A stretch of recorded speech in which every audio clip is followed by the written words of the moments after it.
What's going on, guys? Welcome back to another episode of Renegade Animation on the Renegade Pop Culture Podcast Network. My name is Mike. I'm your host, as always. And joining me, my co-captain, Cameron. Howdy, y'all. And tonight's another laid-back episode. It's the calm before the storm, before things get super busy. But for now, we've got reviews for Pixar Popcorn, a new batch of Looney Tunes cartoons, and season 2 of Jurassic World, Camp Cretaceous. But first, let's run down some of these news stories. So Cam, what do you got? Well, first off, we have Paramount Tunes teaming. They bought the rights to a sci-fi graphic novel called Cosmos from Tom Wheeler. Cosmos, centered on the College of Space Machines, Multiverses, and Other Odd Sciences. I like that. Is described as Men in Black meets Willy Wonka with a shout out to Hitchhiker's Guide to the Galaxy. An epic mind-bending adventure that celebrates diversity and the power of science to save our world. The first book in the series, The Doomsday Vault, is due out next year. And that's it. It's just they bought the rights to this book and are going to make an animated I think a movie, but they haven't really said it. They just say they're writing an adaptation of it. So not much to say there. It looks kind of cool, sounds fun. That sounds like a pretty interesting premise and whatnot. Yeah, I like the way they described it. Men in Black meets Willy Wonka and Hitchhiker's Guide to the Galaxy. It's a very odd combination, but I'm hoping they can pull it off. Yeah. So Disney veteran Kirk Wise is going to direct a new animated feature called Sunny for Enderby Entertainment, which will be their first. It's their first animated feature. It's an LA-based company with Gary Trousdale, who the both of them have worked on, Beauty and the Beast, The Hunchback of Notre Dame, and Atlantis: The Lost Empire. Sunny will tell the story of a boy named Sunny who must learn to control his emotions because his emotions control the sun. Well, that sounds cool. Not much else. Todd Ireland, who did Reboot, The Guardian Code, is writing the screenplay.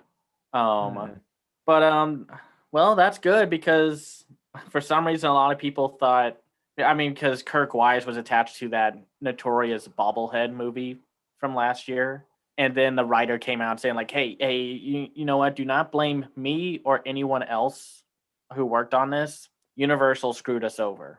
Like basically said they tossed out the script he wrote, and then Kirk was not really able to make any changes to the film, and that's why we have that really weird, terrible Bobblehead and direct-to-video film. So, well, I'm excited. I like Kirk Wise. I've liked his work, even if Atlantis is not my favorite film. I still enjoy a lot of it, despite its flaws. Yeah, Atlantis is a good movie. It's not like top tier Disney or anything, but no, as like a pretty solid sci-fi adventure film. It has its moments. Yeah, so we'll just have to see how that goes. So we have some movie release updates. They just had to wait until after we did our 2021 episode. Anyway, Bob's Burgers and Ron's Gone Wrong have been removed from the release schedule. And and this is also on top of the news that let's see here. Oh wait, hold on. It's gone from Ron's Gone Wrong has gone through from April 23rd to October 22nd. But Bob's Burgers still doesn't have a release date.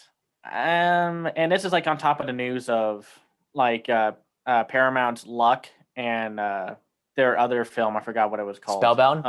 Spellbound have been moved, like their release dates have moved apparently to 2022 because of they've sold them off to Apple. And well, I'm not shocked about these delays because they still haven't shown us one darn thing about some of these movies. I'm beginning to think that Bob's Burgers movie doesn't exist. It really doesn't, or it seems like it really doesn't. And I'm tired of. Well, I guess I am a little more tired of it now. Talking about it because it's like they keep saying, "Oh, it's going to happen." I just don't think it was, and I was like this last year where I was like, I don't think this is going to happen, but whatever. Um, but yeah, so and for Ron's Gone Wrong, I guess since they have a release date for it, they're going to show it off soon, but we'll have to see about that. I wouldn't expect a trailer or any footage for that before like May or June. Yeah, Maybe May at the earliest. yeah, no, I think that's a pretty good um time to release something, but we'll have to see. A lot of these dates are moving left and right. But we are now sure of something that's coming out.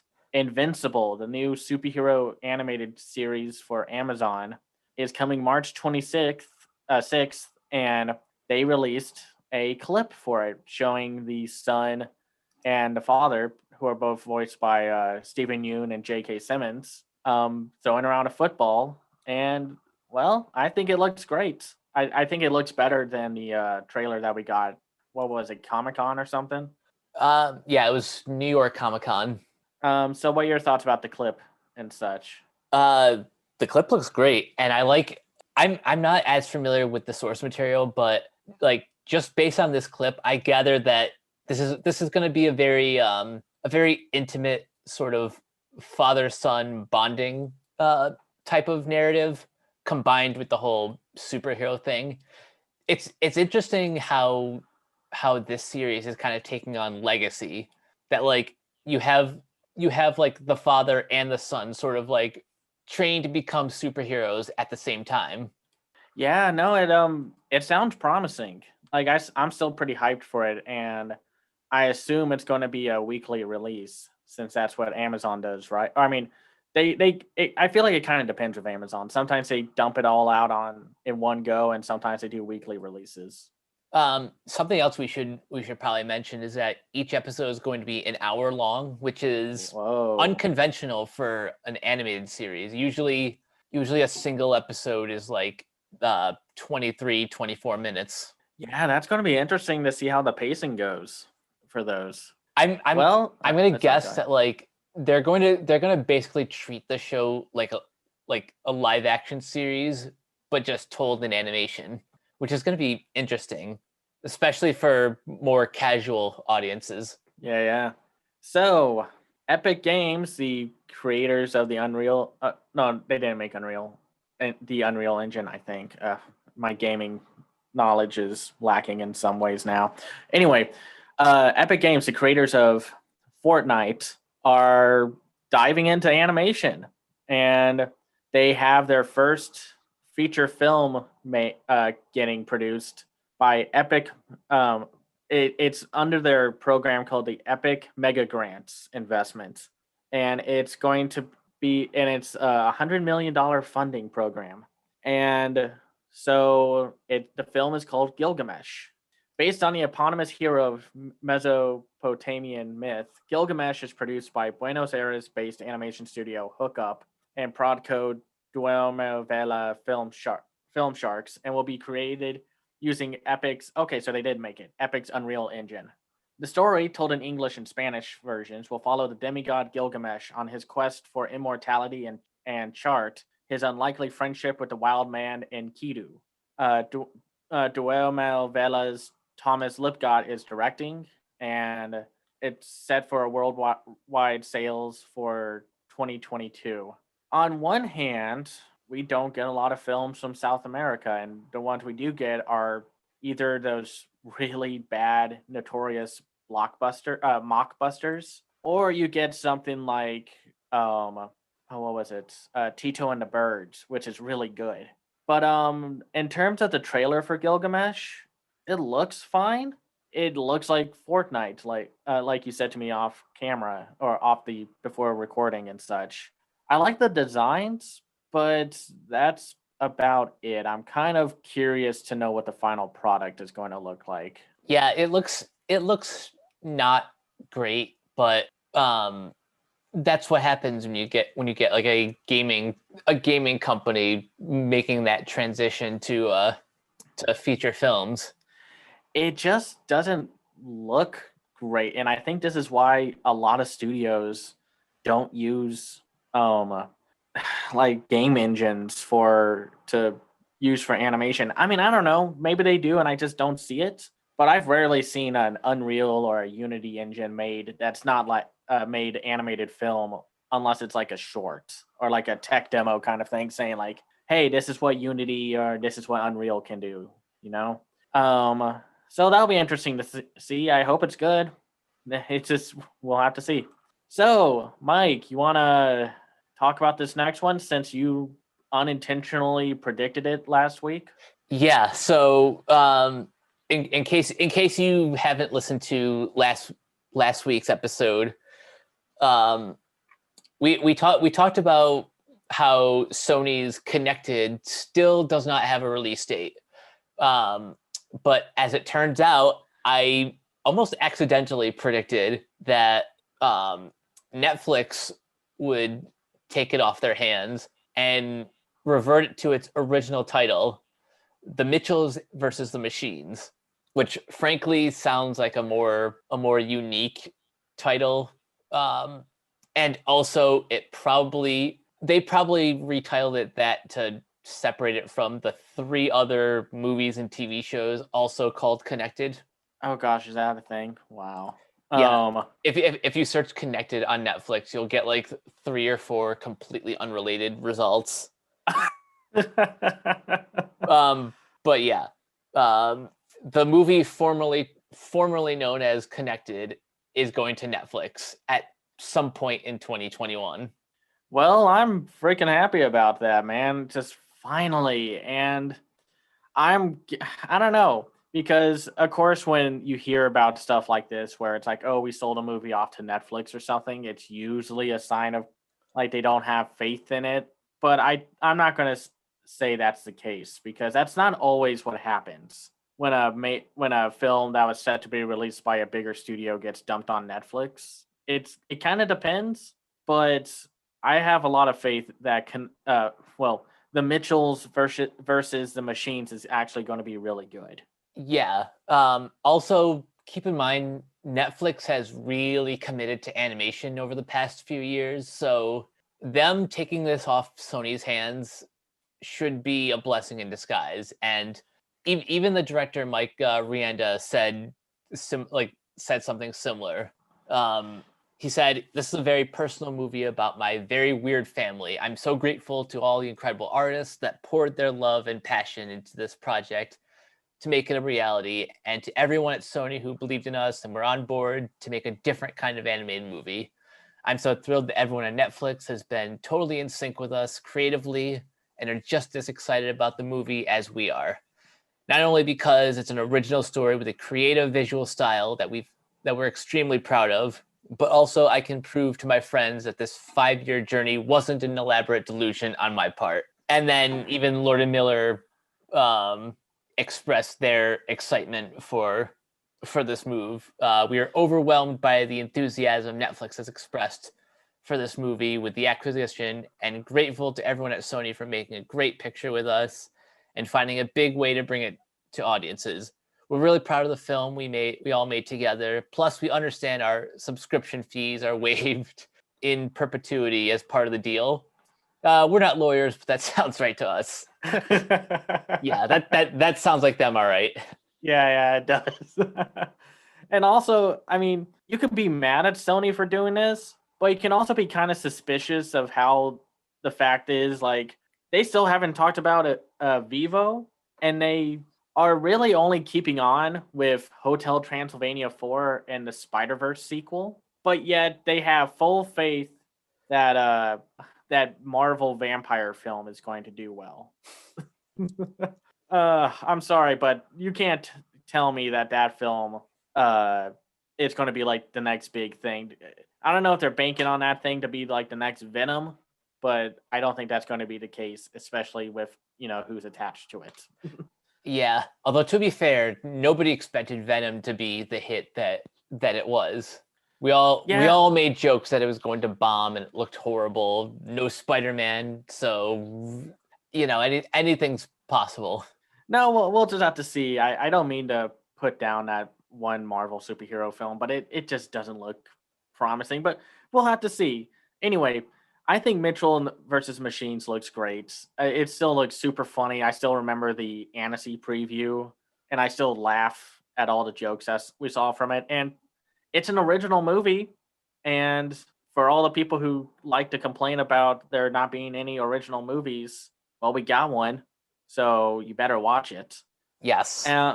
So sorry, I know I keep getting on that, but I'm so tired of hearing that kind of thing, and I think the internet just likes to drive that point home that they don't actually want original movies, but they like complaining about the fact that there are apparently no original movies. Believe me, I understand completely. It gets tiring hearing like the same two arguments regurgitated over and over again. Yeah, I'm tired of talking about it and just explaining how you got to see it if you want more original stuff. But anyway, we have one more major news topic, and it'll probably be our first discussion point for the night. The Oscars shortlist for the Best Animated Feature category was finally released, and a lot of people were surprised and happy, for the most part, to see that a lot of it was foreign and indie animated films from all over the world. That it really just trumped how many of the US made films this year, which is not always a given. Sometimes it's kind of 50-50, but let's go through the list and see what happens. And we'll talk about like maybe like what like our bets on which ones have the most, obvious, like they're going to get nominated, and which ones have no chance. We have The Accidental Luxuriance of the Translucent Watery Rubus. Yay. Bombay Rose. Calamity. The Crude, The New Age. Demon Slayer, the movie. Mugen Train. Dream Builders. Earwig and the Witch. Kill It and Leave This Town. Lupin the Third, the First. Mosley. My Favorite War. The Nose. Number 7 Cherry Lane. On Gakuar Sound. Onward. Over the Moon. Red Shoes and the Seven Dwarfs. Ride Your Waves. Scoob. A Shaun the Sheep movie, Farmageddon. Soul. The SpongeBob movie, Sponge on the Run. Terra Willy. Trolls World Tour. A Whisker Away. The Willoughbys. And the obvious best movie of the lot, Wolfwalkers. Obviously. Yeah, sorry. So, overall thoughts about the list before we kind of talk a little bit about it? So I was counting how many of these movies I've seen, and I believe that my total is 14, which is kind of the most animated movies I've seen in a given year, or at least that the ones that end up on the list. Yeah, and so far only like honestly only like 2 of them are like okay at best. The rest range from pretty good to amazing. Yeah, though I can tell one of them here is just the worst. But so yeah, let's break this down, because this is what I used to do for my website. I kind of broke it down into like which ones have 100% chance of getting nominated, 75, 50, 25, or just less. So let's start with the ones. We're gonna start with 100 and work our way down. Let's work our way up. Let's get the obvious ones that are not going to make it out of the way first. Okay, Scoob. Accidental Luxuriance of the Translucent Watery Rubus, I don't think has a chance. That movie is pretentious, boring, hard to follow, and I just don't really count. I agree with Ruben. I don't really count it as an animated feature. And I've seen. Is it like one of those this was one at Annecy, right? Yeah, this is the one that had like, I don't know, like 500 filters slapped onto it, and then it was like, oh, but it's rotoscoped. So okay, yeah, counts. I don't think this one's making it in. And it's like, this is I like to call Accidental Luxuriance the indie niche artsy fartsy film that's like at its most extreme.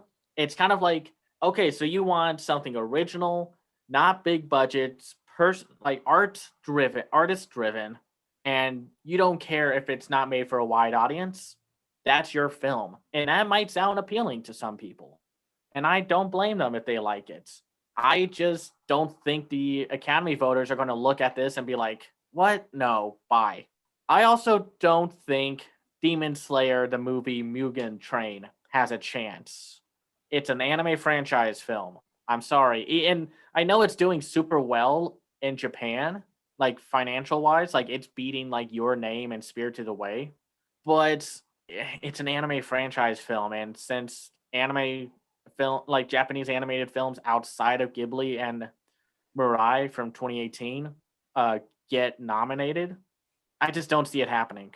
Yeah, historically, every time I've seen a franchise film on the list, like I remember, I think it was like 2014 or either 2013 or 2014. I Mm-hmm. saw like one of the Madoka Magica movies on the list, and Yeah. that that basically had like no chance in hell. No. I also don't think Dream Builders has a chance in Terra Willy because they're just like those little oddball animated films that usually get sent to DirecTV.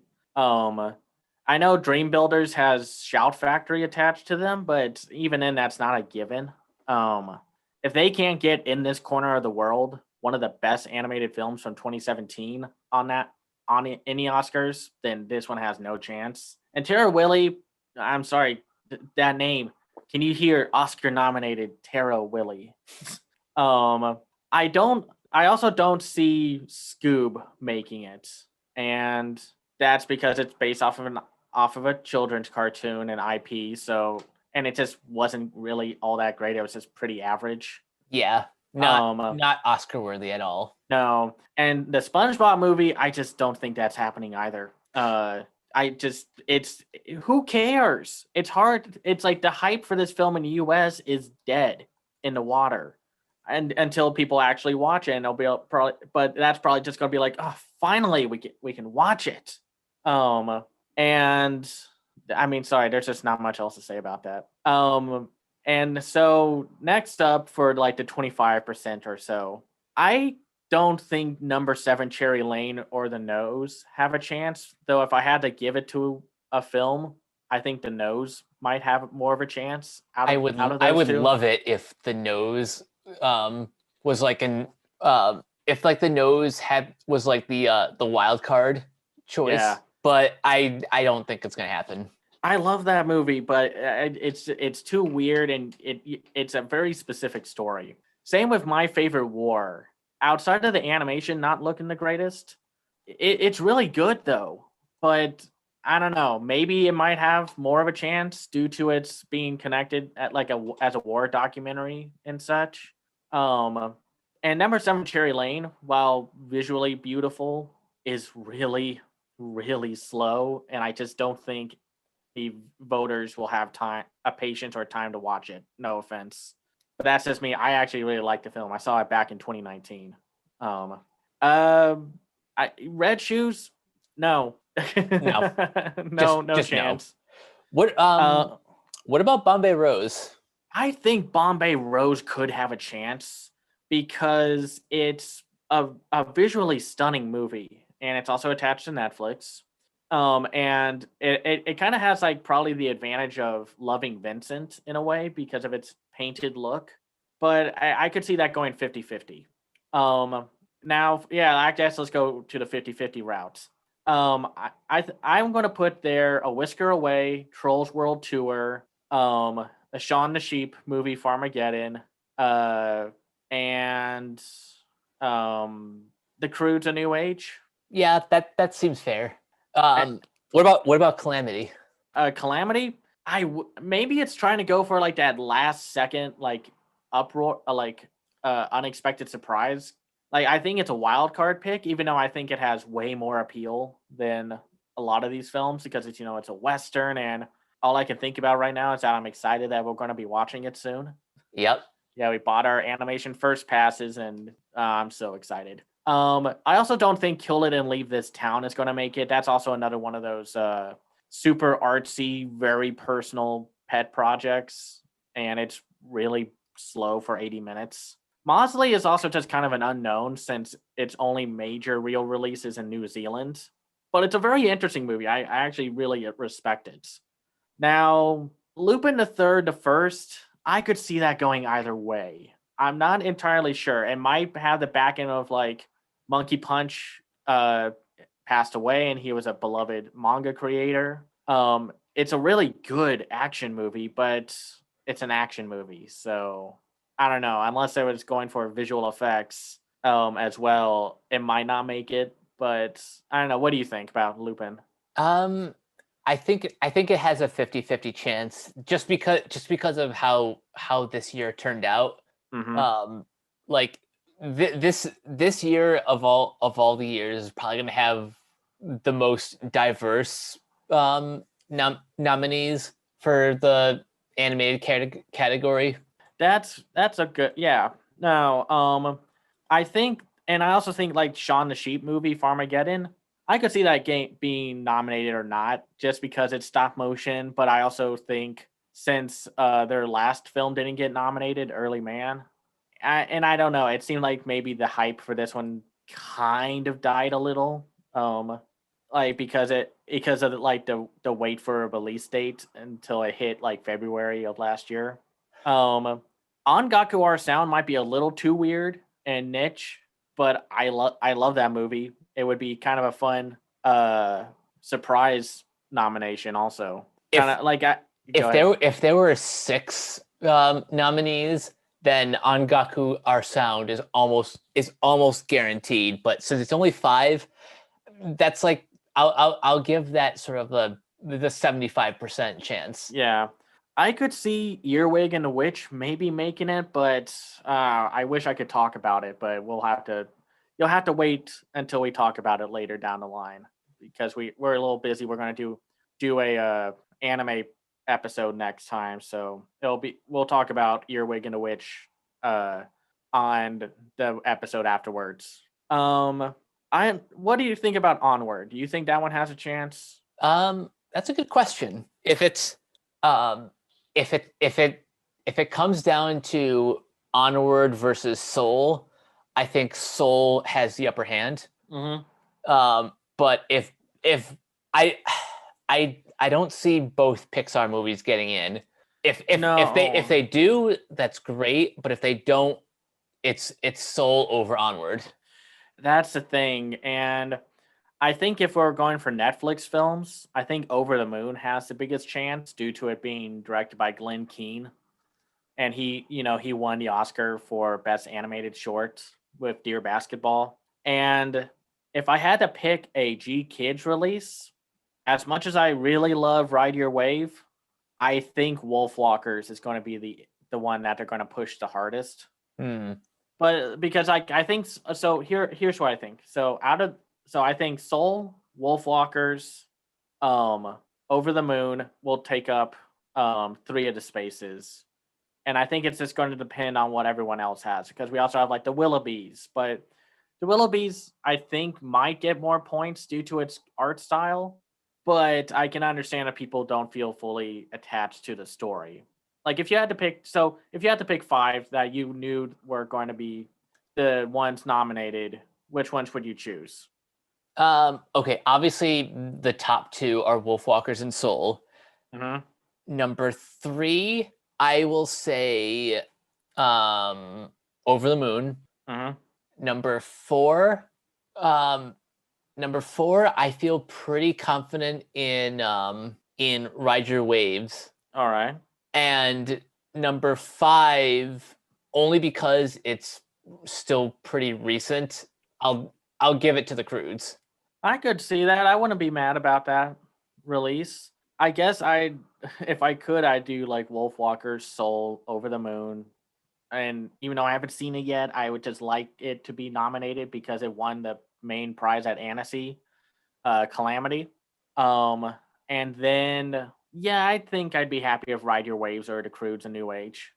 The only ones I can say for sure are Wolfwalkers and Soul. Everything else is a Uh, coin toss.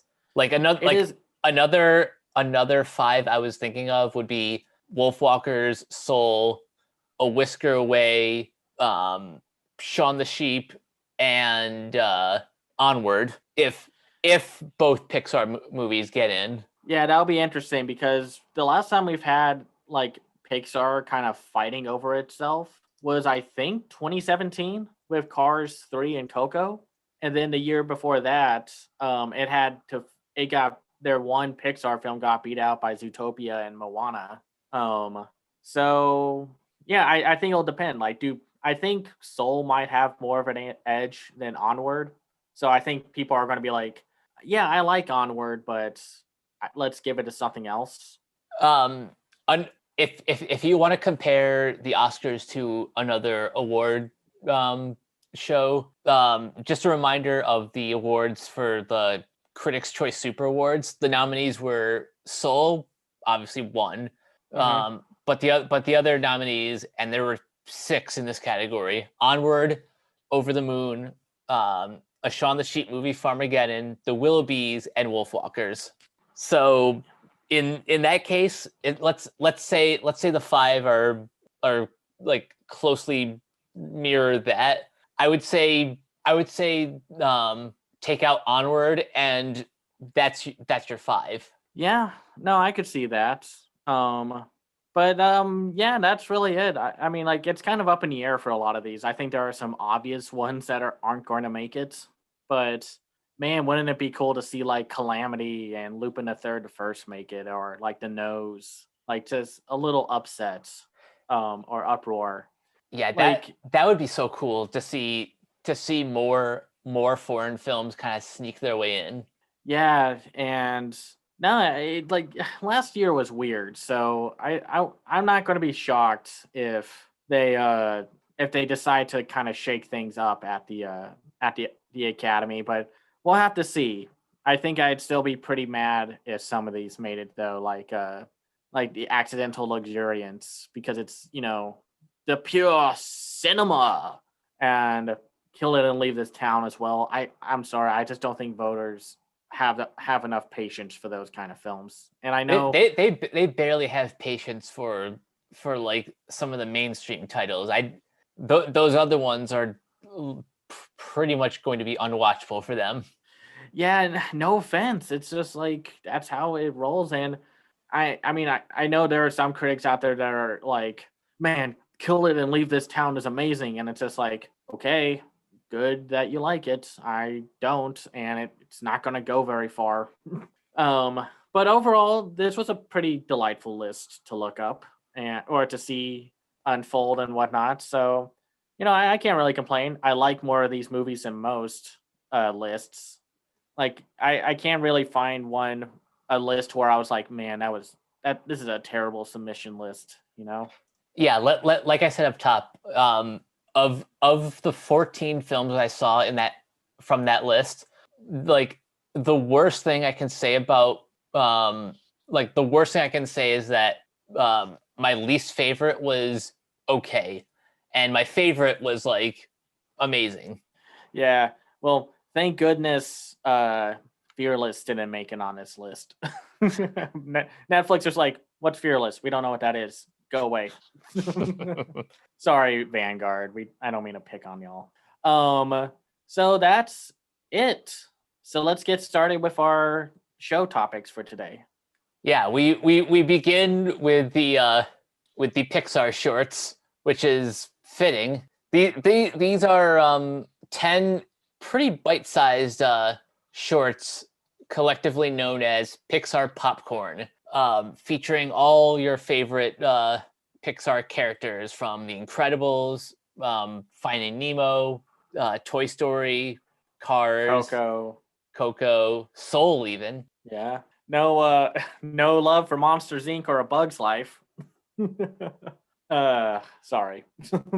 I bet if they make another batch, then we'll see some of those characters popping up. But for now, what did you think of this package? Well, first off, wouldn't that be surreal? Because then if we get a Pixar Popcorn short from A Bug's Life, we'll finally see those models from way back then updated in like new fancy Pixar animation money.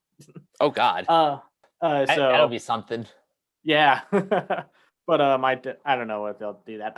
So it's kind of tough to really criticize these things. They're really charming. They're well animated, but they're really short. So there's not really a whole lot to really talk about with some of these. Some of them are cute, like quick little skits. Some of them are a little more comedy based, especially the Toy Story 4 ones with Bunt Rabbit and Duck. Yeah, Um, Ducky and Bunny, yeah, voiced by Key and sorry, Peele. yeah, and those two were very funny, and um, especially the little monologue where they talk to the three sheep that Bo Peep have. And I even like the ones with the Cars characters. I thought the parallel parking and then the dancing ones were very cute, and it really just shows how good the studio's talent is. Just to be like, what can we come up with for 3 minutes tops? And I think my favorite one, just as a mood piece, was Soul. And Soul of the City is basically just it's really just another excuse to listen to that Atticus Ross and Trent Reznor soundtrack again, but with yeah, imagery from all over the city. yeah, I love seeing the barbershop again. I liked seeing Joe's parents, which I was impressed. They actually show that Joe's dad is still around. I wonder if, because I forgot if the film had any real indication if Joe's dad was actually around still, because it seemed like it was just him and his mom. I also thought I also thought the ones with the Incredibles were very cute, like especially with the chores and then they'll fight for the last cookie. And because I'm sure that's very relatable, waking up late at night to get a late night snack, and it's for me it's always a sweet tooth kind of thing. Like I gotta have something sweet. Yeah, I Um, hear you. and I guess the only one I might have a little awkwardness of watching, but still enjoyed it mostly was the Finding Dory one, or Dory Finding one, just because of the whole Ellen DeGeneres fiasco going on. And they brought her back to make those noises, which was kind of interesting because some of them did have like the main cast, but they weren't like doing like dialogue for the most part, except for the ones with the Toy Story 4 ones. And so I just thought that was interesting that they didn't just like keep some of them silent or whatever. Yeah, I figured like the ones with no dialogue were just kind of using like when you were Like like yeah like grunts, like tests, yeah. grunts and humming and all that. Yeah, no, I think that's what I think that makes more sense than just like, hey, can you come in for 30 seconds and do a few grunts? I mean, like you can tell this was like, okay, let's see what these directors can do. They're tech demos for the most part, and I'm fine with that. I like these worlds of Pixar, though I'm a little shocked we didn't get a Ratatouille one, especially with that whole TikTok Ratatouille musical. That Oh, that that that would have been so cool to see a day in the life of the I forget the name of the restaurant, but man, that would have been cool. Yeah, or they didn't do, and I was a little shocked they didn't do one for like Wally or well, they didn't do one for Up, they didn't do one for Inside Out. Though I'm sure like some of them, like the ones for like Inside Out, would have been like a little more would have had to have been longer than what they were given, just because of the whole premise of Inside Out. Um, Right. and I'm not shocked that they skipped over Brave and the Good Dinosaur, but we'll see if they go back to those. And but I mean, what did you think? Like, did you have any favorites? Any like comments about them and such? Um, like you said, they're each of these are a little too short to really say much about anyone specifically. But as a whole, I like this idea, if for no other reason than to give a lot of these directors, none of whom I recognize, they all seem like first time directors, kind of like, and this is kind of like Pixar's like Pixar kind of like testing out these newbies, seeing how they do with characters that we're already familiar with. So they're basically it's basically like a homework assignment for them to kind of show off their skills, see what they can do, and then if these are well received, they'll eventually go on to either like direct their own Spark shorts or like their own features and whatnot are. yeah, exactly.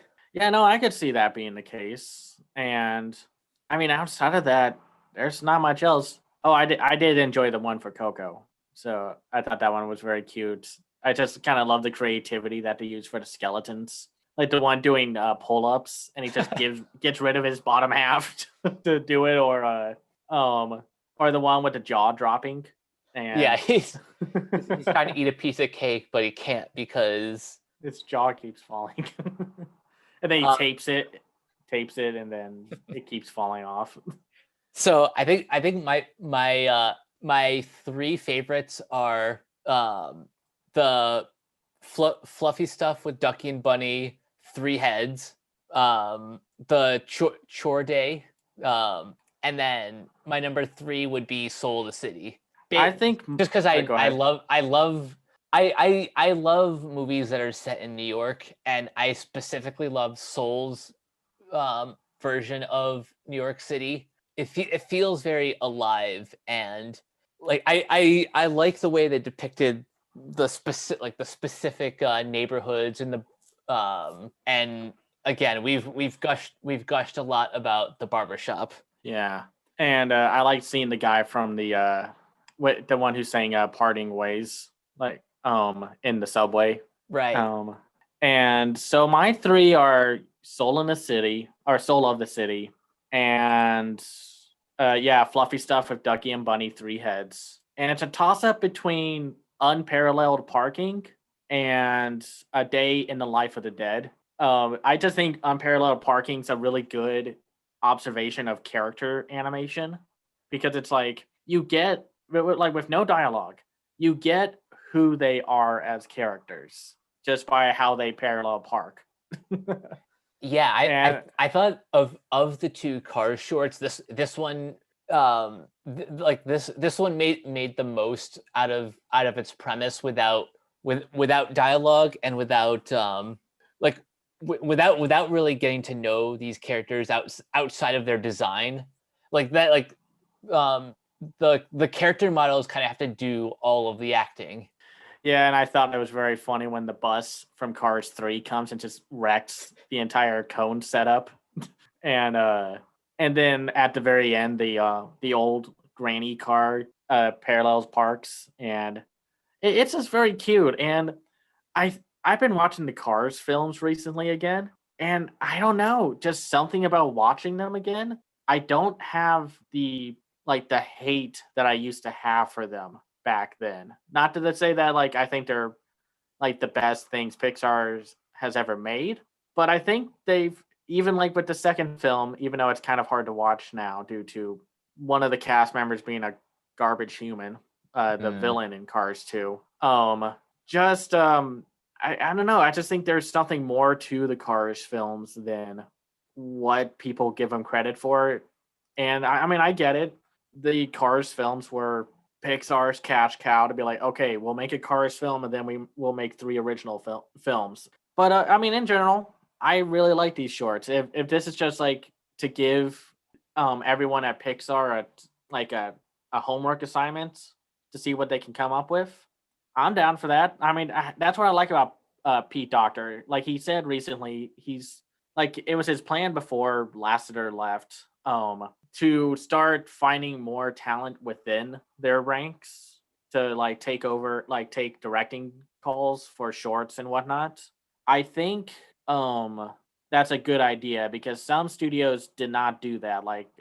Studio Ghibli has a notorious reputation of it had a lot of talent, but then Miyazaki burned them out and maybe made them quit or just go to a different studio. Yeah, I love that's not cool. That's not cool. I pretty much think Pixar, as far as fostering new talent. They're doing the best out of everyone right now. Yeah, I think DreamWorks is slowly starting to pick up on that strategy, but we'll have to see how that goes. Anyway, yeah, I'd recommend these shorts. They're literally like 3 to 4 minutes long. Some the two with Ducky and Bunny are 5 minutes, and at the very end they literally have one called Play All, which is all of them in one video. So Yeah, it's and not. since it's only like 21 minutes, I would just recommend watching that video, and you can knock them all down in a single sitting. Yeah, yeah. So that's it for me. I recommend them. So we now move on to, and honestly, this was a bit of a surprise. We got a new batch of Looney Tunes cartoons. Yeah, I'm so happy about getting another batch of Looney Tunes cartoons because I remember them saying like they had more, but they were like trying to pick and choose when they were going to be released. And so like how about you start? What did you think about this new batch? I thought these were overall better than the Christmas special, even though I enjoyed the Christmas special just fine. I Hmm. thought like this particular batch of shorts were like they were just hilarious in all the ways that I liked the first batch. And I also think these are some of the darkest cartoons that we've seen with these characters, particularly Tweety Bird. Yes, let's talk about that. There is some true black comedy here with some of these shorts, especially with something like Kitty Livin', where Sylvester finally eats Tweety Bird, but Tweety Bird, like the whole scenario is that Tweety Bird is ready to move with Granny to Florida, and Sylvester sneaks in and uh, eats Tweety Bird through a straw, which was an interesting tactic. And then Tweety Bird just like, oh look, this is my new like Granny moved me into my new cage, and then starts ripping bones off of Sylvester's body, literal skeleton. And I think our friend Ruben said it. That one Looney Tunes short is the closest it has come to being an itchy and scratchy short from The Simpsons. Pretty much, yeah. But it's so funny. Just how delightfully dark and weird it is, especially that ending to it. And I like that they also had more variety with the little short gags in between the two major uh skits. Because we have the whole gag from the first 10, and then we have the telephone pole gag with Sylvester climbing up a or trying to get to the top of a telephone pole to get to Tweety. I actually love the one where yeah, Sylvester carjack lift, where he just starts his neck starts going up like a jack lift.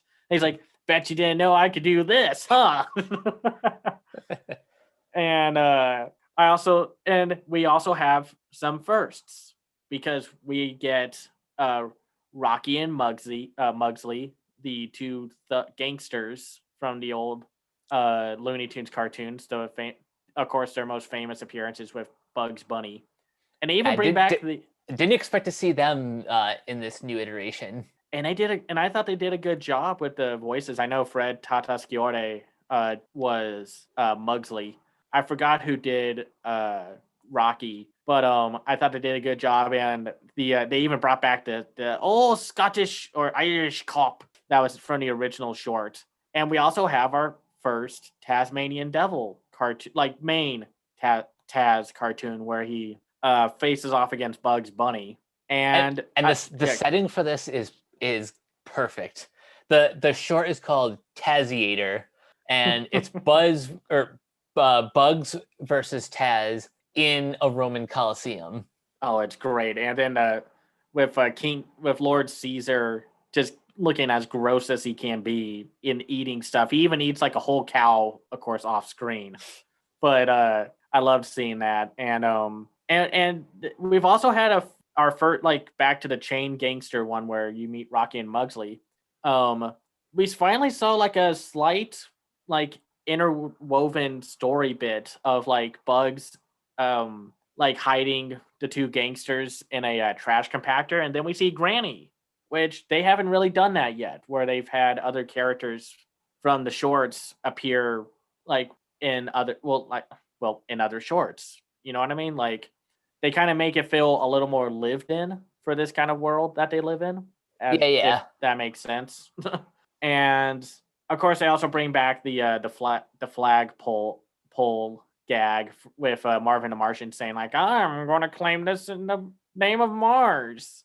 I will say my favorite one of those is when he encounters the cute little green alien, and he's like, he's like, man, you're not. He's like, you're not a threat, and then it starts getting like bigger and bigger and bigger and bigger, and it's like you see these two little like Sesame Street Muppet eyes on top of this huge muscular body, and like these are still consistently funny.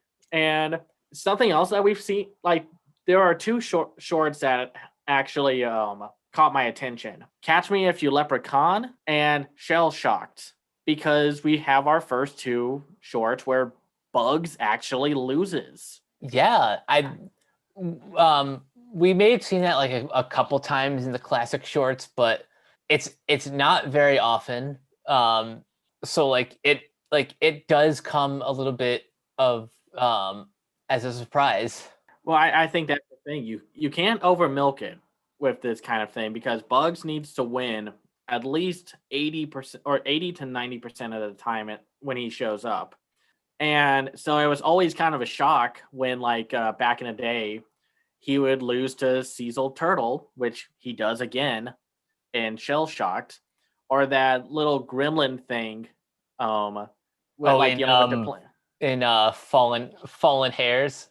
Yeah, where he almost gets like dies in a plane crash, but then of course the plane stops in midair right before it hits the ground, and they're like, "Meh, ran out of fuel." Oh, those are funny.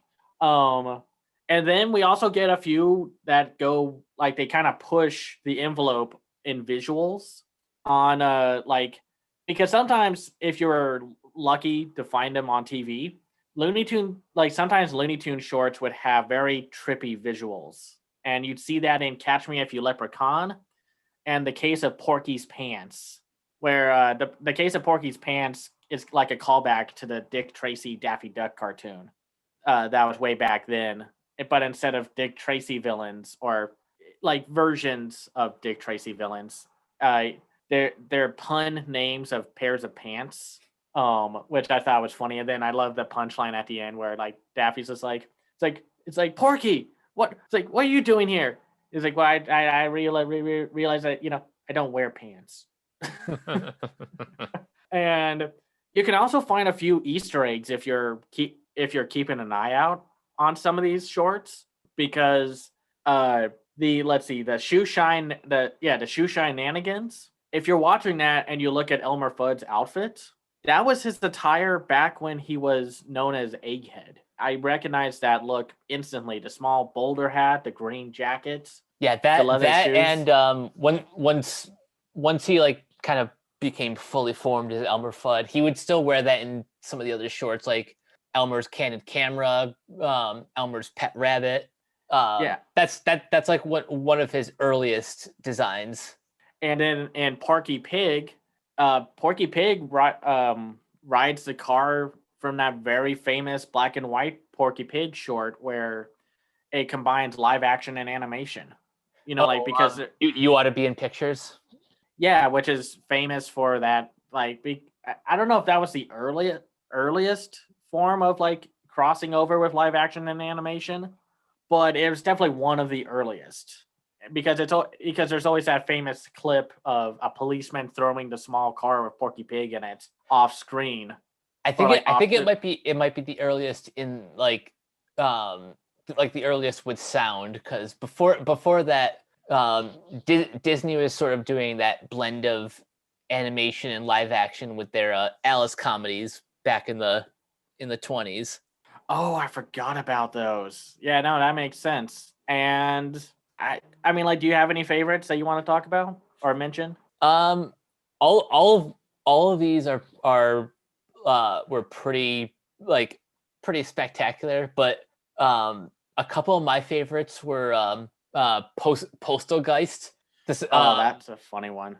I think they first showed this at San Diego Comic-Con back over the summer, where Porky and Daffy are trying to deliver a package to a haunted mansion, and the ghost dead end. and the ghost is pretty much just screwing with them the whole time. Yeah. I feel like I've seen that ghost somewhere. I can't tell if it's just because it has the retro design direction on him, but I feel like I've seen him in an old Looney Tunes cartoon, but I can't put my finger on it. You know, it's like that. It's you like know that who he penguin. looks like. He looks like more.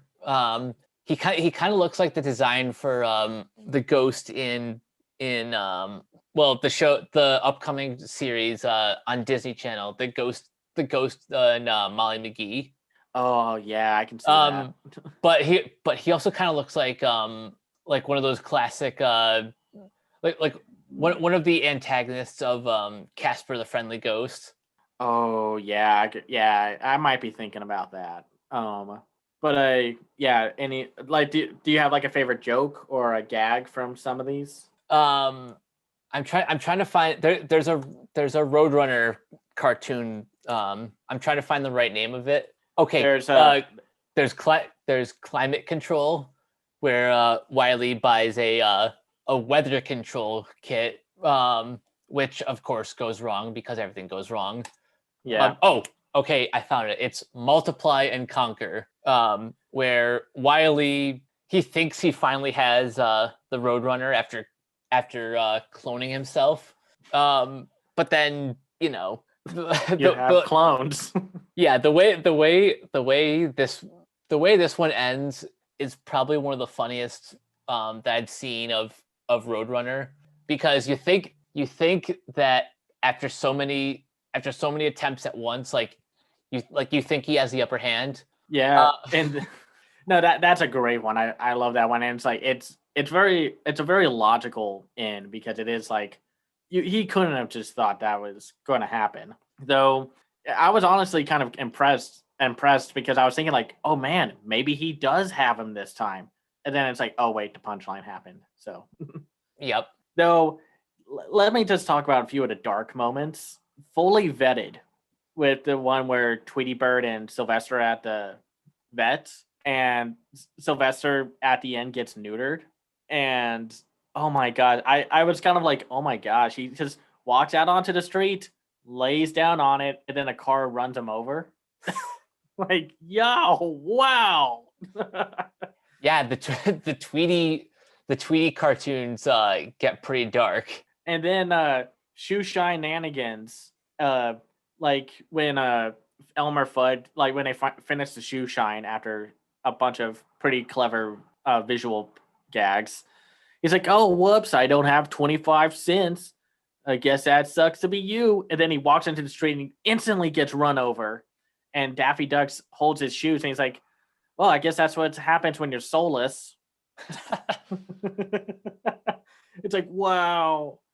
And then Bugs Bunny also kind of got into the fray of being really sadistic to Elmer Fudd and Fud's Bunny, where he just basically tortures Elmer Fudd while he's disguised as a rabbit. Like when he's like when Bugs is doing one of his, once again, cross-dressing gags that Elmer Fudd cannot see through, and she's just like tossing him around like a girl like prancing around with a teddy bear. And then he keeps swapping in between like the little girl and the dad, and you see all the the outfits become just like shuffled up because he's moving around so fast. And then he's about to whack him with this giant wrench, and he hears the whistle go off, and he's like, "Oh, right, well, union rules, 8 hours is 8 hours." And then the whistle goes off again, and he's like, it's your lucky day, bud. They're paying me for overtime," and then just whacks him, just like bam. And I was like, whoa, jeez. And I do want to talk about one little joke in Duck Duck Boom, or that's how it's labeled on HBO Max, where Elmer Fudd is hunting Daffy Duck, and he's saying like, we don't use guns anymore. That's barbaric. And then he decides to put a fake bread loaf out there full of dynamite. I feel like that was a jab at the stupid controversy from last year. It has to be, because that joke is too specific. Yeah, no, because I feel like that it's either timing or they just like these idiots. Let's get back at them slightly. Yeah, but the animation was great. I think they went further with the expressions this time, and especially if you watch something like Shell Shocked when Bugs Bunny goes against Cecil Turtle. He is just like hell bent on taking down Cecil Turtle, and Cecil Turtle is just as witty as him. And I just love how he's able to pick up the concrete on the sidewalk and tie it to a car, and he's like, head to St. Louis and step on it, please. Like that was so funny. I think that was my favorite out of the new batch, just because of seeing Bugs just get taken down a notch or two. Yeah, and anytime you want to see Bugs Bunny getting really angry, pit him against Cecil Turtle. Like some of my favorite classic shorts are the Tortoise versus the Hare trilogy of Tortoise versus the Hare, Tortoise beats the Hare, and then Rabbit Transit. Those I watch those at least once every year, and every time I watch them, they just get funnier to me every time. And I remember, what was it, the Looney Tunes show? That one where they kind of made a sitcom out of their world. I remember the episode was like when Bugs was trying to get the cable network to put the game back on, and the person on the other side was Cecil Turtle. And Cecil Turtle was just like probably the representation of what it's like dealing with a cable company. Just like, now would you like the sports package or would you like all the packages? I think I'll give you that one. And it's like, no, just give me the sports package. Okay, all of them then. Man, these are just delightful. These are always just really fun to watch. Like, I mean, I don't have much else. I don't really have any criticisms. Like, me neither. These are when these characters are at the top of their game, they don't miss. The Looney Tunes cartoons, whether it's this new batch or the classics, which I have a few specific ones that I'll recommend at the end. But yeah, I just love these from start to finish. Yeah, no, it seems like they have a team of directors, showrunners, writers, and animators that know exactly what they want. And that's always a good sign of a show, that they know what they want. Because when you can tell when a show has no real direction, that's a problem. Because it's like, you better know what you want or else you might not last long. Or some shows try to act like, oh, we're going to get this big moment and we're going to earn this mature story beats and this writing. And it's like, no, you don't. So yeah, no, I recommend these shorts. Yeah, same. Yeah, no, just go watch them. I mean, we could just talk about every single one of them, but no, just go see them if you haven't already. All right, so that leads us to our final review. This is season 2 of Jurassic World: Camp Cretaceous. Now, if you remember where we last left our heroes, they were stranded on the park. They completely missed the ferry. So, for all intents and purposes, they are the last survivors of Isla Nublar. Yeah. And unlike last season, where it took me till about episode 4 to get invested, because we've already gotten to know these characters so well, this season just hit the ground running. Yeah, this one took, I think for me, yeah, like I agree. I think the first half of season 1 was not a great impression of like what was to come. And then when it hit the ground running, it hit the ground running and it became a lot more interesting as a show. But then it was like, oh well, it's over. Okay, that's a bummer. But then they got better, and like this, the first episode of the second season, it had a few corny moments, but I will say I like the jokes and the writing this time, like a lot more than from the first season. And it's like they have, I think they have a better job at connecting everything. Like they're still feeling bad about what happens to what was his name? Ben. Yeah, Ben.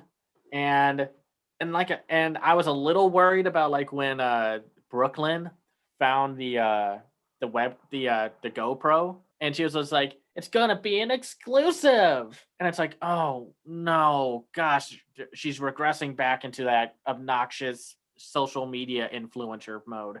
But I actually really found myself hooked through a lot of this show. And like I said, I found the jokes in the first episode to be funny. Like when what's her name? Sammy is like go on a Segway going like that rocks a trash can, that rocks a speaker, and then ouch it's like I tripped on a rock.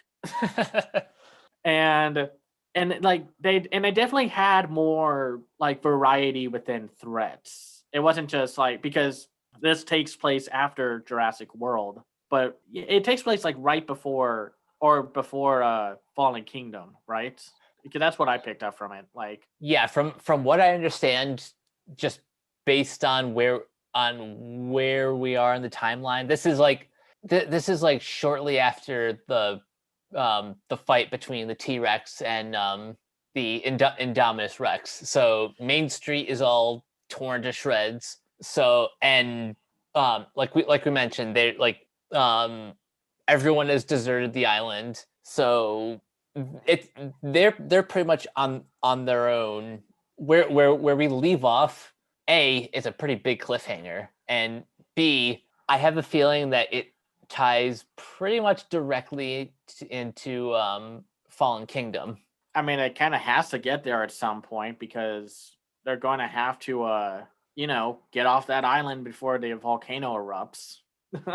Right. And so basically it's like a lot of the first half is them just trying to find a way to get a signal, out to hope someone can pick up the distress call from them. And we see something pick up, but we don't know what. And then it's like it's them trying to find a headquarters to be safe and such, because where is she? Yasmina still has a hurt ankle, and of course we don't know what happened to Ben. And so then they make like a tree house, a pretty nice looking tree house, by the way. Yeah, I'm impressed with how they put that all together. Yeah, it's very impressive. But it's true, because the something that they observed is that the dinosaurs, without humans taking over, let nature take over, commentary and all that jazz. The T-Rex basically made the front area of the park its territory. And that's the thing. We see a few more new dinosaurs, but we don't see some of them. Like, I think we see a cameo of Blue, like maybe twice, the raptor. Mm-hmm. But then they bring in like those long snouted carnivores. I forgot what they were called. And then and it was interesting. They definitely had a few more, like, I guess, morality plays, where like they found a like a doctor's joint, a veterinary place for sick dinosaurs. And since all the humans left, well, they're gone. And so they were going to release the dinosaurs, at least the herbivores, and then they'd come across a carnivorous dinosaur, and it's like, let it out or keep it in there because it's a threat. And another theme that I picked up on, and it's not a subtle theme because they kind of make it known, is family. Mm-hmm. And then it's like you see that the carnivore that was in the cage is like related to these other two that were just wandering around that area. And I guess I'm trying to find like some observations of stuff like before we get to the real big twists, because then like Brooklyn, as they explore a abandoned science area, find some stuff to a mystery of like something that's on the island, like something other than that Indominus Rex that they had, E750 or 0, I guess. And then about halfway through, we meet some new characters. Yep. Their names are Mitch and Tiff, voiced by, and this is great. Tiff is voiced by Stephanie Beatrice. Mitch is voiced by Bradley Whitford, and their tour guide Hap is voiced by Angus Sampson. Yeah, and at first they were like, "Oh, we're just traveling around, and we're going to like we're basically here just to make like help try to find a way to save the dinosaurs and take photos and such." Obviously, when you see a bunch of humans that don't look like military folks on the island, something is up, which is not really a thing at first, because at first you're kind of told that Hap might be the bad guy, but he's because he's quiet, he's distant, and you of course they try to do the whole like red herring of like, I'll take care of the kids, don't worry about it. But first off, I love the voice cast that they added with these three characters. I always loved Bradley Whitford. I didn't recognize him at first, and neither Stephanie Beatrice. Yeah, I didn't recognize him at all. I thought at first that Tiff was going to be voiced by like Gray Griffin, and Mitch would have been, I don't know, like Josh Keaton or something, or yeah, Josh Keaton, or maybe like or maybe like a very nuanced performance by like D. Bradley Baker. But no, Bradley Whitford, that's great casting. He was great, and they almost remind me of the who were they in the third film? William H. Macy, and I forgot the actress who played his wife. Hold on, I got it. Well, anyway, but then it kind of turns out that they are actually game hunters. By the halfway point, and Téa Leoni. Yeah, Téa Leoni. And yeah, I think, like, what did you think about that? That their push for them to be like the kids to go against big game hunters. Like, what do you think? What do you think of them as the as the villains for this season? I thought they made for a worthy adversary, because after going up against Toro and the T-Rex and the Indominus Rex, they needed something. They need to find a way to escalate the threat without jumping immediately to the volcano. Like this was a good sort of like in between sort of antagonist. Also, they do kind of remind me of one of the villains from Fallen Kingdom. Oh, the mercenary guy who got killed by that super raptor. Yeah, I know who you. I honestly, at first, I thought Hap was that character. I thought that too for a split second, but that really wouldn't line up timeline wise. I don't think we would have seen him until later, and certainly not on the island. Yeah, no, I was kind of curious, because apparently there's a news report came out, or like a rumor saying that like Camp Cretaceous was going to have details that would connect to Fallen Kingdom and Dominion. I think we'll see more of those in season 3, and we're probably not going to get season 3 until we get closer to Dominion's release date, which is what, later this year, or as far as we know. I mean, let me double check, because that would make sense, because from what I remember, I think Jurassic World Dominion is coming out this year. Nope. It's coming out June 10th, 2022. Do you think people are going to wait that long for a third season, or do you think they'll just tie in the third season to Fallen Kingdom? Let's see, it's January now.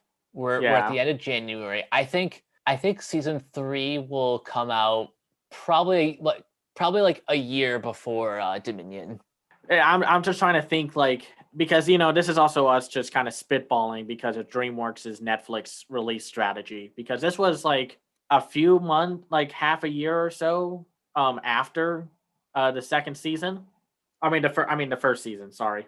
um and yeah, I'm wondering if they're trying to tie it up with this next movie, because two other things happen. One, and maybe it just wasn't as big of a shock. We were just waiting for the other shoe to drop. Ben is alive. Yep, and he gets his own solo episode explaining what happened after the fall. Kind of like his sort of like last man on Earth story. Yeah, his castaway per se. And first off, Bumpy was just adorable. I think the animation in some ways is a lot better in this second season, because I think there were just more detailed animation on the dinosaurs. Hmm. But I thought Bumpy was just adorable. I'm so glad that Bumpy is okay. And then, of course, when we see him next, he's freaking full grown. I was like, "Whoa, Bumpy got big," and who knows how long that was, because that's kind of thing they don't really say, the timeline and whatnot, but you can assume at least weeks or maybe a month or two that the kids have been on that island still. Yeah, Or that sounds about right. Time is very fluid in this series. Yeah, and so what did you think about Ben coming back? Were you happy about him being back, or like? Yes and no. On the one hand, um, seeing him come back potentially diminishes like the impact of losing him at the end of the first season. However, let's not forget that this is a children's show, and you know, They're not going to do that.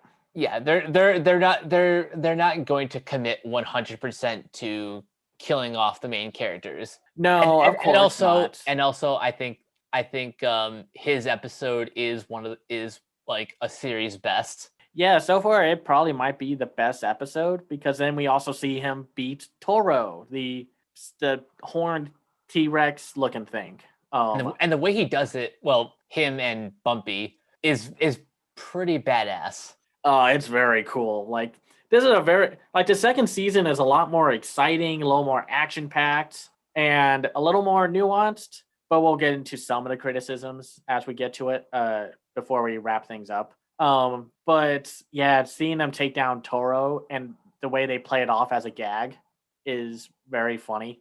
And so another thing that they hint at, which will probably be for the third season, and who knows if this will be tied in with Dominion or not. The mystery of what's in the freaking frozen thing in E750. So like there's a point in time where, like, after the kids find out that the adults that helped them are poachers, they're trying to get the electricity back up, and of course Kenji, which we'll talk about in a second, keeps pressing a button and it short circuits this tank, this frozen tank of something's in there. We are not entirely sure what's in there.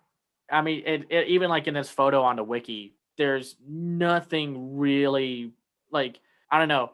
There are spikes, but that's about it that you can see.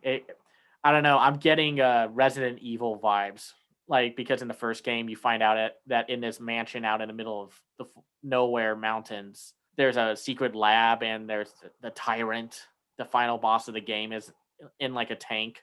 So I was so grumpy because I was just like, man, the second season's great, and then it ends, and we don't know what that thing is. Yeah, I was getting pretty frustrated. Like once the season ends on a cliffhanger, I'm like, wait, but what the like like we have no idea what's in the tank, and it's been a while since I rewatched Fallen Kingdom, so I don't know what the connection is necessarily. I just know it's got to be something. No, yeah, because it's like, well, because there was like the little mystery that Brooklyn found was like this little batch of frozen flowers that led to a vent, and then part of the island where it's really really like cold. So something had to be there. But man, I was so mad when the season ended and we didn't find out that. And I'm not mad. I mean, I'm not mad in like a angry kind of way. I'm mad that it's like now we gotta wait, and I'm gonna be waiting, and then I'm gonna forget about it, and then I'm gonna get excited again when they announce the third season. um, but I'm not. I guess I would want to make some kind of guess of what it is. I don't think it's that Super Raptor that they were making, because I think they were making that like after Jurassic World at that mansion. Yeah, And that I don't think like everyone has already fled the island, so it can't be the Super Raptor. Um, but it's got to be something else, or maybe that's the prototype of the Super Raptor, and like the finished product they have in the mansion. Yeah, I could see that. Though I'm just excited to know, because you know me, I'm a monster guy. I want to see what this thing looks like. So at first I really didn't have any complaints about this season, like outside of a few clunky jokes and whatnot. But let's talk about Kenji, because I remember someone on your post about the show talked about being frustrated with Kenji. Um, I'll say this: there were a lot of moments as I was watching the season where I would yell at the screen saying, "Kenji, you idiot!" Like, I think they did. I kind of agreed with that comment. I think they did kind of regress his character a little, just to be like, oh, they need some kind of personal hurdle to deal with. And I mean, he gets better, but yeah. And I don't know. Yeah, I mean, that's how I think. I mean, that's just my opinion. I agree with that commenter saying, like, yeah, but Kenji got the short end. And yeah, I'm getting kind of sick of him a little. Not, I mean, I don't know. But I guess I'll say this. I wish they would stop cutting away from the deaths, like because with the two main villains. Like we see, what are their names? Tiffany and Mitch. Yep. Um, they get there were multiple times where I thought they were going to die at one point, and then but then they keep avoiding death, and then Mitch gets caught in one of their traps and then gets eaten by the T-Rex, and they cut away from it. I'm sorry, it's just we've seen gruesome deaths on this show already.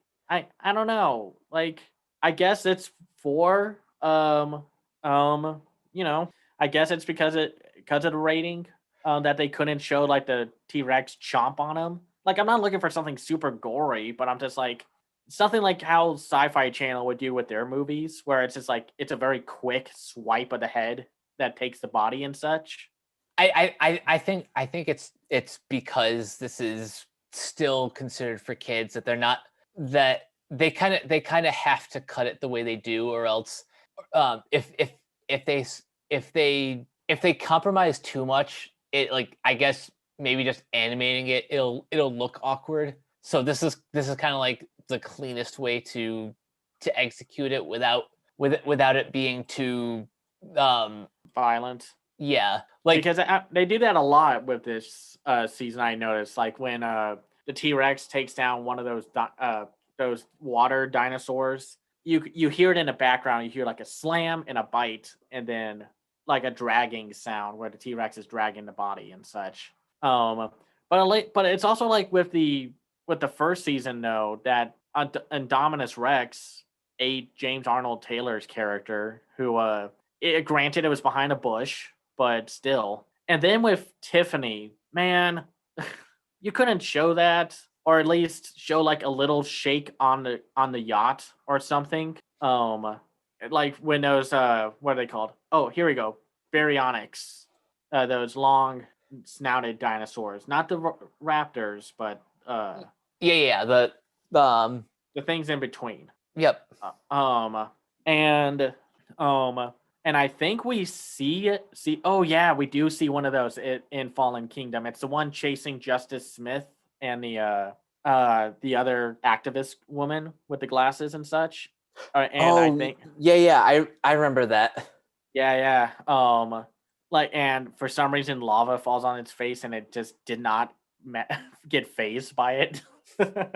Anyway, but yeah, I don't know. It's always that kind of thing. Like, at least with like in the first Jurassic Park film, like when you see what is Wayne Knight's character's name? Dennis Um, Nedry. yeah, Nedry. At least you see like you hear the yelling and then the Jeep shake back and forward. Here it's just kind of like yell and then that's it. I don't know. I don't know why I'm so hung up on this. And maybe it's just because we've had a bunch of films already be pretty gory, but kids still watch these movies. But I don't know. I think you're right. I think they had to cut it a certain way or else they get in trouble. Yeah, like that and we've kind of mentioned before like the budget for these is not like it's not like DreamWorks feature quality. So Right. some of those cuts could have just been like a technical thing. Like it'll just kind of look awkward if they try to show the deaths but without it being like too gory.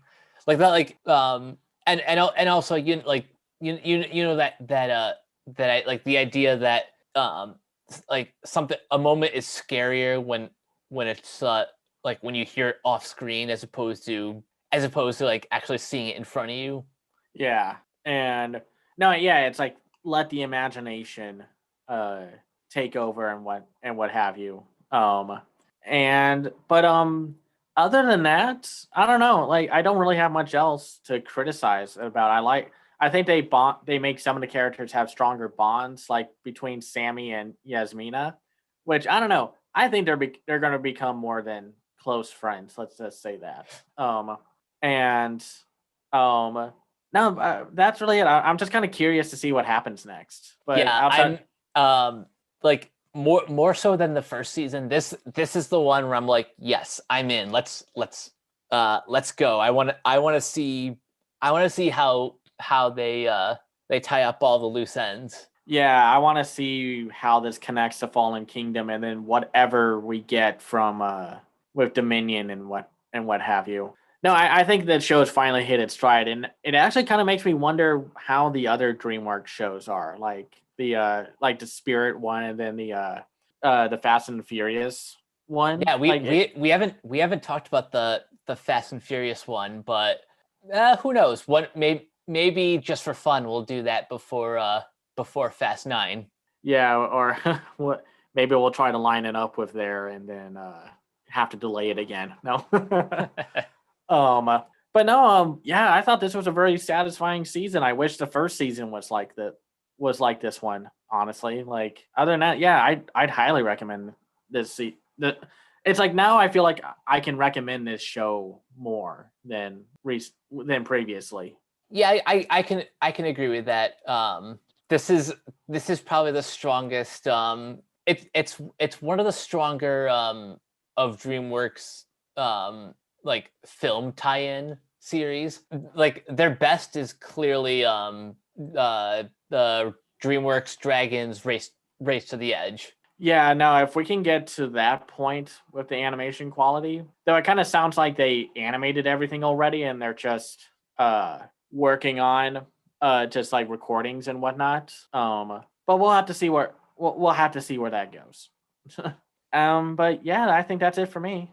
Yeah. Now as far as recommendations, I have a couple of specific Looney Tunes cartoons that I want to bring up because we've been talking about how in the new cartoons, Tweety Bird is kind of a Just sadistic bastard. yep. But if you want to go and really dive into the origins of this character, I would check out some of the earlier shorts like 1942's A Tale of Two Kitties, where this is like the first appearance of Tweety, and he's going up against a like a pair of cats named Babbitt and Catstello.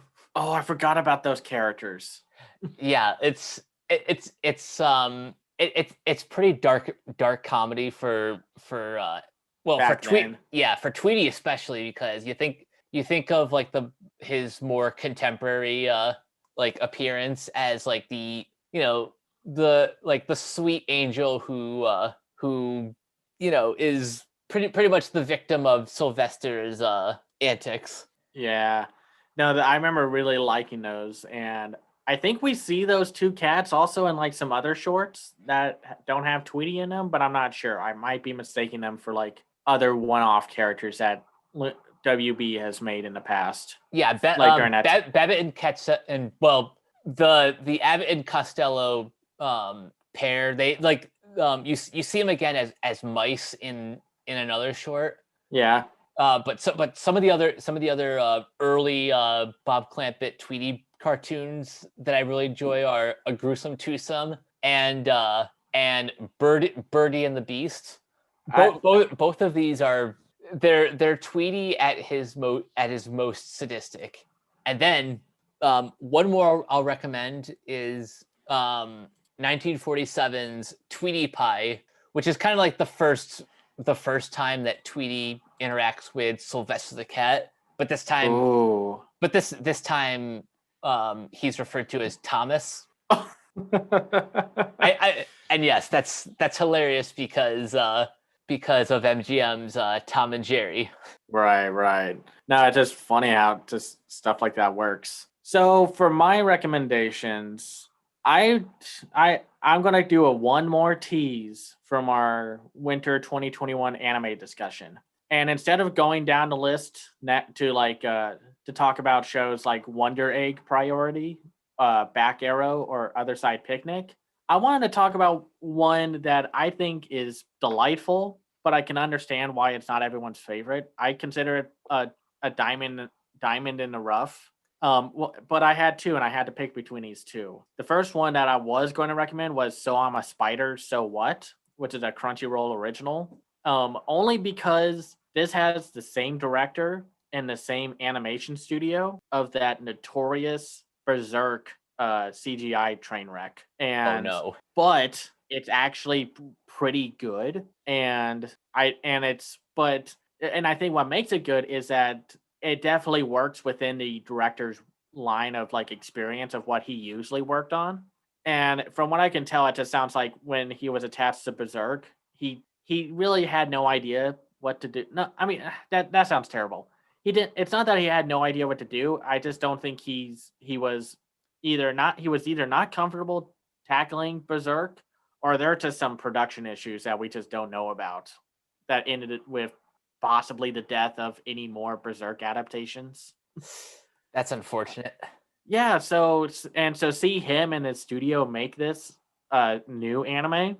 It's actually great, and while the CGI is obvious, it's better. The models are better, the animation's better, and it's just a creative little isekai where this kind of shy gamer girl gets warped gets reincarnated into a fantasy world along with her classmates.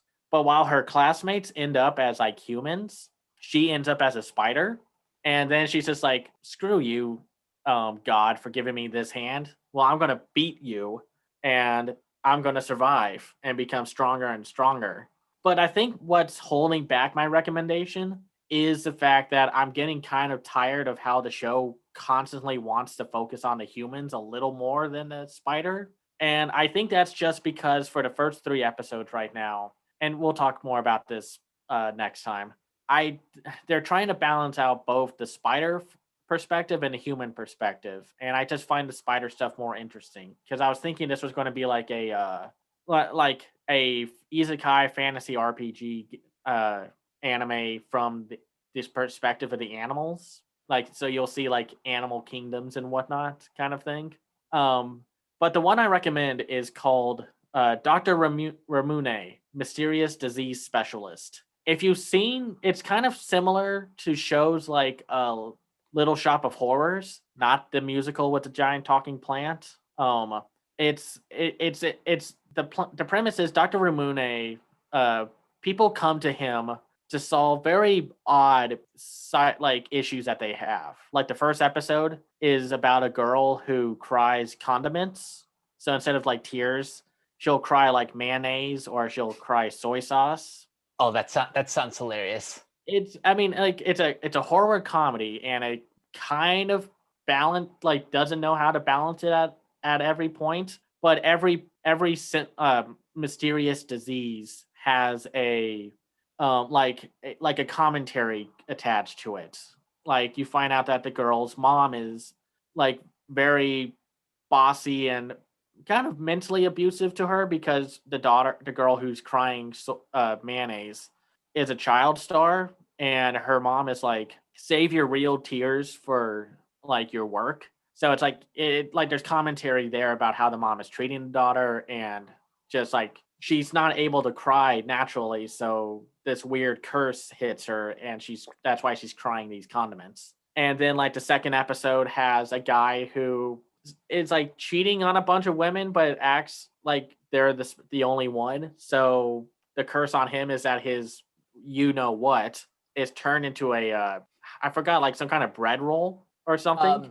The title is, and I'm not gonna say the full thing. It's the Chikua. Yeah, the Chikua. And I just find it interesting. And the third episode just recently introduced some other characters that you see in the opening, and I just think it's a very creative and fun show. And it's spooky, but it's more like a grounded kind of spooky, and it's also pretty funny. It doesn't always have the best visuals, but I think it's a pretty I consider it my hidden gem, or one of the hidden gems of this winter season. And if you're into stuff like that, where there's obviously like, here's a person who deals with very specific things and you better follow their instructions or else. And but yeah, no, I definitely recommend it. We're going to take a break for this coming week so Mike can watch some of these shows. We're going to have a bunch of people on also. So yeah, the next episode is going to be, it's going to be a pretty big one. I'm excited for it because we're setting it up differently instead of last time, where we're just going to have like discussion points from a bunch of different perspectives and such. So, and we also don't have like 50 anime to talk about. But yeah, no, I definitely would recommend watching Dr. Ramune, Mysterious Disease Specialist on Crunchyroll. It's a Crunchyroll original, and I know those don't always have the best reputation, especially since this season's given us X-Arm, which that'll be a fun one to talk about. Ugh. Anyway, so yeah, Dr. Ramune, Mysterious Disease Specialist. All right, sounds good. Yeah, this was like we said at the top, this was a very kind of low key episode. When we return, we're getting down to business. But for now, Cameron, where can everyone find you online? You can find me on Twitter at CamsEyeView. I run my own website called camseyeview.biz, where I review animated films called The Other Side of Animation. I also have a Patreon at patreon.com/camseyeview. And you can find me in the Renegade Pop Culture Facebook group. And you'll probably see me sometime in the future on some other projects for the site. So we'll just give you a little tease right there. So that's where you can find me. And you guys can find me on Twitter and Instagram at CaptainK42. Check out my quick thought reviews on letterboxd.com/CoachK42. Find me in all the various Facebook groups just at my name. You can check out Renegade Pop Culture on Facebook and Twitter at Ren Pop Culture. You can check out all of our podcasts on Apple, Anchor, Spotify, wherever you listen. And last but not least, check out renegadepopculture.com, which is newly updated for easier navigation.